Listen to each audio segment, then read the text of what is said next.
Hi, Sec! Magandang gabi. Magandang gabi, Jovi, Chiki, Maricel.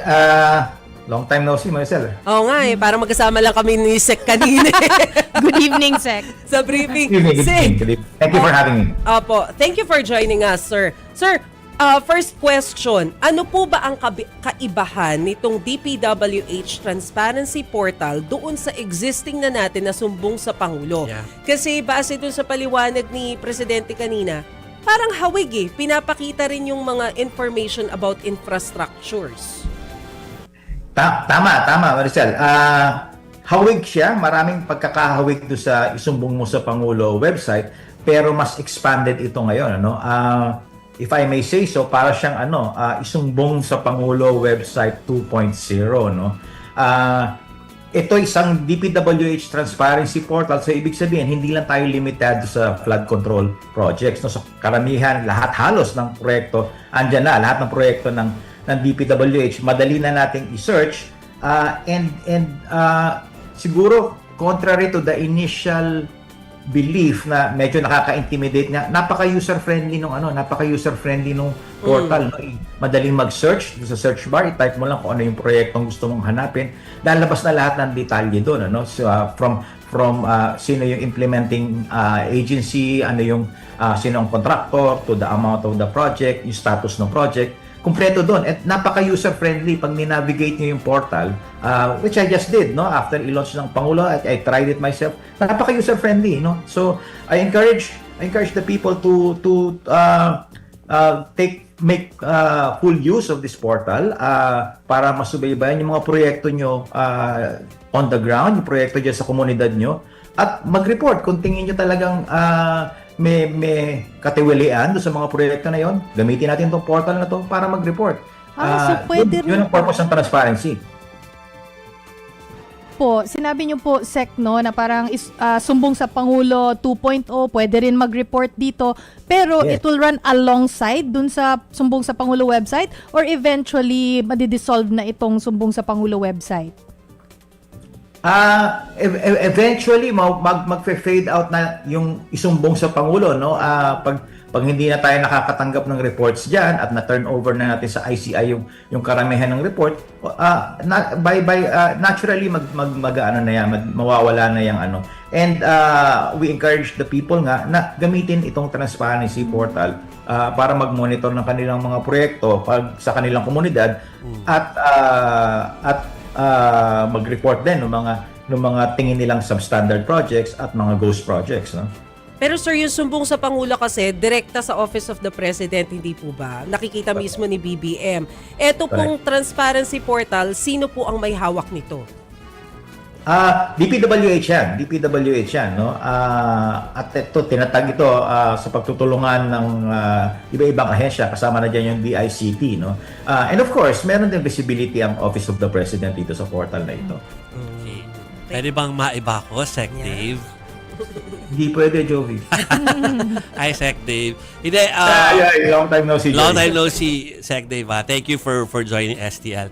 Pero tatanungin ko lang yung kanina, naging mainit yung, although tinalakay naman namin yung mas marami pang ibang mas importante doon sa press con kanina, no? Lalo yung mga tungkol sa paghahabol doon sa mga mga sangkot sa hindi magandang gawain. Pero puntahan ko lang para matapos na rin ito ko sa pamilya. After what the President said kanina, tapos sumagot na rin si Presidential Sister, mag-expect pa ba kami ng sagot from the President after itong sagutan na ito? Alam mo, Jovi, narinig natin ang sinabi ng Pangulo kanina, no?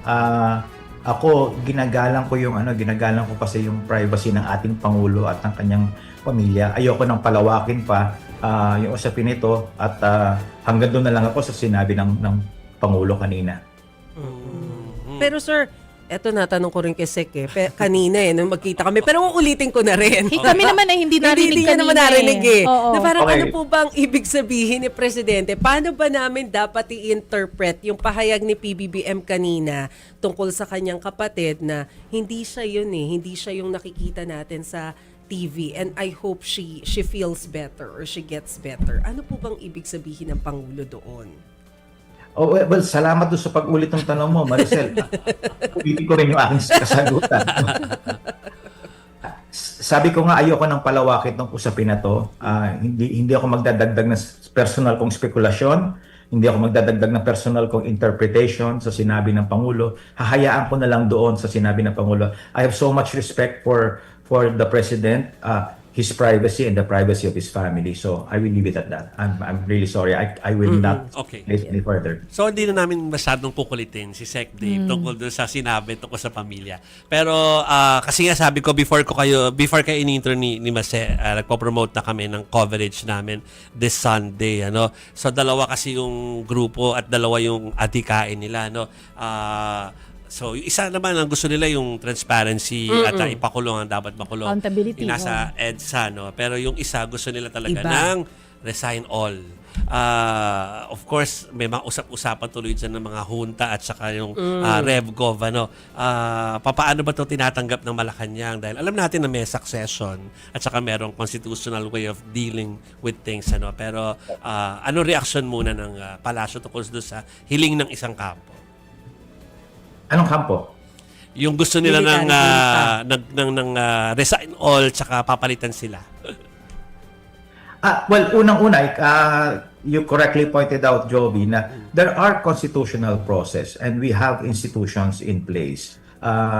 And yung hinihingi nilang pagbibitiw ng ating Pangulo, pag-i-install ng military junta, ay wala sa ating konstitusyon. We have a constitutional process for a transition into another administration. Dalawat kalahating taon na lang, eleksyon na. Hayaan natin ang taong bayan ng humusga sa aming administrasyon. Walang dahilan upang magbitiw ang Pangulo sa puntong ito. Ang tingin namin, yung mga taong desperado lang, yung mga taong malapit ng makasuhan at mga taong nakasuhan na, yung mga taong malapit ng makulong, yung mga taong malapit ng mabawi ang kanilang mga ninakaw na yaman, sila ang makikinabang dito. At sila lang ang nakikita naming mga tao sa likuran nung mga destabilization efforts na to. No? So, kung magbibitiw ang ating Pangulo, sila lang ang nakikita namin makikinabang nito. So, bakit magbibitiw ang ating Pangulo? Siya yung nangunguna. Siya yung nangunguna dito sa laban against corruption. Siyang nagbunyag nito, siya ang lumalaban, at walang dahilan para magbitiw ang ating Pangulo at itigil itong kanyang kampanya laban sa korupsyon. So having said that, sir, you don't find this concerning, itong mga panawagan ng military junta? Of course, narinig mo, Maricel, ang Pangulo, concerned tayo sa mga ganyang panawagan, sa mga ganyang usap-usap, at sinisigurado natin lahat ng sektor na may hinaing, lahat ng sektor na may sama ng loob, may galit, pinakikinggan natin yan at ginagawa natin ng karapatang aksyon yung kanilang hinaing. Yun lang sa loob within a constitutional framework. Pag humingi ka na ng pagbibitiw ng Pangulo o pag-i-install ng military junta, that's outside the constitutional framework. Hindi natin maaaring pagbigyan yung ganyan. Okay. Sec Dave, ikaw eksperto sa COMSE, no? Baka makakuha ko ng ideya sa inyo, ano? Pero, yung kaya, ang dahilan kasi parang sinasabi naman lagi ng Malacanang na merong ginagawa at umuusad naman na lahat, ano? So, it's a matter of communicating it sa public. Yung ba dahilan kung bakit maaga kayo lagi dahil biglang nagkakaroon ng mga pahayag ang Pangulo ng alas 6 ng umaga. Sek, gigising ba kami 6 a.m. bukas? Are we seeing attempts, hindi attempts, kundi yung yung talagang pagkikilos para mas mapaintindi sa publiko kung ano talaga yung ginagawa tungkol dito sa problema ng katiwalian? Alam namin na gusto marinig ng taong bayan diretso mismo sa ating Pangulo. Sinabi na rin na ating Pangulo in one of his videos na ako nagsimula nito at tatapusin ko ito. So, lahat ng mga major developments simula ngayon patungkol dito sa flood control anomalies na to, makakaasa kayo na ang Pangulo mismo ang haharap sa taong bayan at mag-aanunsyo ng mga malalaki at importanteng developments. So magiging regular yung updates natin. Maaga ka daw gumising, mas Pero sir, wag naman 6 a.m. Pero mabuti na ganyan. Meron pala tayong mga hinihintay na mga big names. Kasi ang dami pong mga nagsasabi, not just on social media, yung mga kaibigan siguro na nakakausap din po ninyo na, kailan pa ba? Puro DPWH yung mga nakikita natin, especially itong mga na-detain na or in custody na, no? DPH Regional Director, Gerald Bacana, DPWH Assistant Director, puro DPWH po yung nasa list. Ang tanong talaga po ng marami, kailan ba yung mga tinatawag nilang big fish? Kung tama, correctly point out, Chiki, isang kaso pa lang ito, no? Tandaan natin, napakaraming proyekto ang nadiskubre natin na maanomalya at napakaraming kaso pa ang iniimbestigahan ng ICI, ng DPWH, at may mga naihain na sila sa ombudsman. So iisa pa lang kaso to, isang lugar pa lang to, no? Sa Mindoro. At nakita naman natin na halos buong bansa may mga ganyang proyekto, no? So ang masasabi ko lang diyan, marami pa, kokonti pa lang tong napangalanan natin, na-issuehan ng arrest warrants at nahuli, marami pa. At ang pangako nga ng ating Pangulo, bago magpasko, marami na tayong maipapakulong. Today, may mga na-arresto na tayo at napakulong, marami pa yan bago magpasko. Sorry, Sek, may pahabol ako Bago po kasi nagsimula yung aming programa, meron pong breaking news na inaprubahan na daw yung kanselasyon ng passport ni dating presidential spokesperson Harry Roque. and others. At saka po yung iba pa na involved doon sa usapin ng Pogo at ng trafficking. Una po, ano po yung pahayag dito ng Malacanang at ano po yung aasahan natin ng mga susunod na aksyon, mga senaryo after this?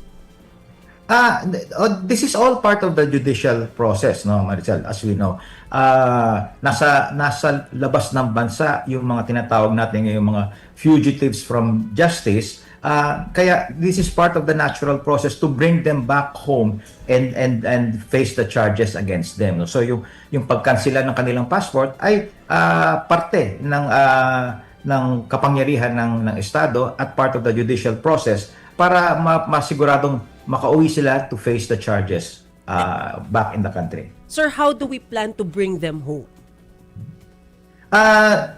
Nakita nyo naman yung nabasa nyo siguro yung report, unang-una yung pagkansela ng passport, kasunod na dyan yung kasabay nito yung red notice na sa Interpol, no? Yung red notice, hindi lang yan katulad ng blue notice na magpo-provide lang ng information nung identity, ng whereabouts ng tao. Itong red notice, meron ng kaakibat na request na arrestuin sila preparatory to extradition. Kung nasa isang bansa sila na meron tayong extradition treaty.